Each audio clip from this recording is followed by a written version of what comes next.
Brody Brazil and Drew Remenda here to talk about the Sharks' identity. First off, before the details, why did you want to bring up this conversation? Because we always hear that term usually from media types like me who say the word identity. You're in the media now? Well, if I'm saying with you, buddy, I got to be, right? I guess. Sorry. Guilt by association. Sorry. So we talk about identity. But nobody specifically says this is what identity means. Mm-hmm. And for me, when you're talking about identity, with a team, you can't win unless you know who you are and what your strengths are. You can't be successful unless you play to these strengths. Goaltending, number one. And then what the Sharks did, they went out and they looked and they said, we got to do something better. We got to be better. So they went out and got 2 better goalies. Defense. Defense wins championships. Defense is the way you have to play. What the Sharks did, the coaching staff, I give them big credit here. They went out and they implemented a new system after looking at their analytics and their video and saying, this is the way we have to play if we want to have a chance. Number 3, your big dogs got to be big dogs.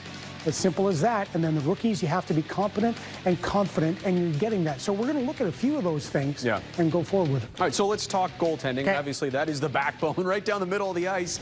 With Reimer and Hill, I mean, quite honestly, they've been the reason the Sharks probably are where they are. And what's lacking with this team is probably not these 2 individuals. 100% right. So I give credit to the Sharks management, like I said, because they knew that they had to improve their position. How they improved the position is they went and got 2 better goaltenders. James Reimer, the veteran, over 400 games played in the National Hockey League. Calm, cool, collected, and also he's a leader. He's a solid, stable guy, and with a young team, you're able to get that. Plus, he gives them chance to win every single night. And so with Adin Hill, we've already talked about Adin, but when you look at what they've done with the goaltending, James Reimer right now playing game after game after game. And what you see with James is that he has got terrific numbers. 916 save percentage, 282. Give me a goalie whose save percentage starts at 9. Give me a goalie with his goals against average that starts at 2. And you're going to show me a goalie that gives my team a chance to win. All right, so with the goaltending, though, there's also been an improvement in team defense for San Jose. That was an area they struggled with the last couple of years. But when we talk about team defense, what is it for you that is their identity? There's lots of things that go into it, and it's not an easy way to play when you're playing hard defense like the Sharks do. What the Sharks coaches did is they went and said, listen, we've got to do these things. Number one thing that they do, well, you see that. Shot blocking, we'll talk about that later, but you have to block shots. We'll get into that conversation another time. The other thing is making sure that you protect the middle. Everybody nowadays protects the middle. They give up those point shots, but you know how many goals are scored from the slot in the National Hockey League? Most of them, yeah.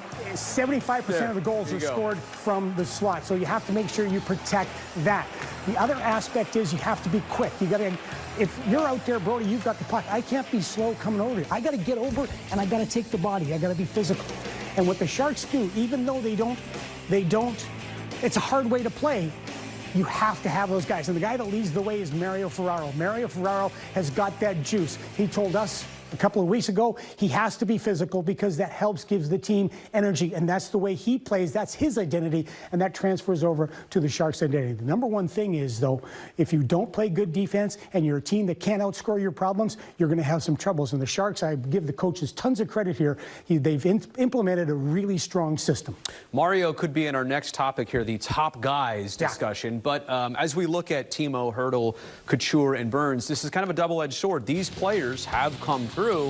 On the flip side, maybe the Sharks are a little over-reliant on these 4 and guys like 28. They are, without a doubt. But your big dogs have to be your big dogs. They've got to set the pace. They've got to lead. And basically, I say it like this. Drag everybody else into the fight. But also, they've got to play to their cap number. If you're going to be the big dog, then go be the big dog. And even though right now the big guys have not been able to score. 2 goals for Hertl in his last 11, 2 for Logan in his last 11, 0 for 6 is Meyer. They have to make sure they're able to pick up somewhere along the line. If you're not scoring, what are you doing? Well, we're seeing it with Tomas Hertl. He's been leading. Bob Bugner's talked about the fact that Hertl has been an extension of the coaching staff on the ice. But every single time, you've got to find a way to inspire, to lead, to pull, as I said, your other guys into the fight, especially if you're a young guy. The other thing is you got to have that. You got to have that excitement. You got to have that juice. You got to be fired up when you're doing good things on the ice. Logan Couture, the captain, obviously one of the top centermen on the team, but that kind of brings me to maybe depth forward-wise, that's an area that maybe hasn't complemented these top players we're talking about. Well, you're right. So it depends on these guys, without a doubt. But Logan Couture, the one thing that we've seen from Logan Couture is last year I watched it from afar. This year we're watching it close up. This guy's excited to play again. This guy is having fun playing the game again. And speaking of having fun playing the game again, well, your guy. Playing the game a lot. He's got the same initials, like 30 minutes a game, Drew. I mean, this is crazy what he's doing, what he's had to do this season. I know Brent Burns gets a lot of heat, like that place you were talking about earlier that I love to be on Twitter and the Gram and all that stuff, the Facebook. What you're seeing with Brent Burns, yes, because he's on the ice so much, he will make mistakes. Right. But overall, his game is so solid defensively. Watch that stick tonight, folks. I'm telling you, throws it out there like a lizard's tongue. He kills so many plays with that stick. I absolutely love the way Brent Burns is playing, and I love the way he's leading. All right, last but not least here in terms of Sharks' identity, their youngest players, the rookies that have come up this year, minus William Eklund. We're discussing here Dahlin, Middleton, and Weatherby. Maybe more consistency is what you beg for, but overall, at least these guys have a calling card. You know what they're about already. Yeah, and you bring up a really good point. During the COVID hit, when the Sharks were hit earlier in the season, they brought a lot of guys up they didn't intend to bring up. But then they came up and they played with confidence. They played with some zest. They played with some nastiness. They were absolutely terrific. And what amazes me is they're not fazed by anything. They try stuff. They want to make plays. The other aspect, though, was what we were talking about earlier when we look at guys, say, like Jonathan Dahlin, we look at Balzers, we look at Barabanov, and we look at Gregor. You heard Brett Hedican talk about he's excited to see Gregor because he's starting to get it. So if your top guys aren't scoring, your top guys aren't getting anywhere, what can happen with the young guys? They've got to be able to light the fire from below. They've got to be able to bring it. But they have to do that and take the next step. In order to do that, they've got to be able to invest in their career. It's like Floyd Mayweather Jr. used to say, hard work, dedication, hard work, dedication.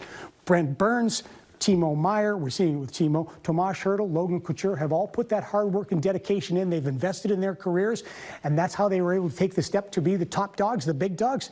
Right now, those are the young guys. They're going to have to help out. And if they get that, then the Sharks can continue to push for a playoff spot. If you're talking Drew Remenda identity, it's a perfectly tied tie. It's the polished shoes. I bet he's got $100 in his wallet right now, cash. Who carries that? Well, look at, he's grabbing for it. We'll go, I kid you not. We'll go to break as Drew counts his American money. Actually, speaking of Floyd.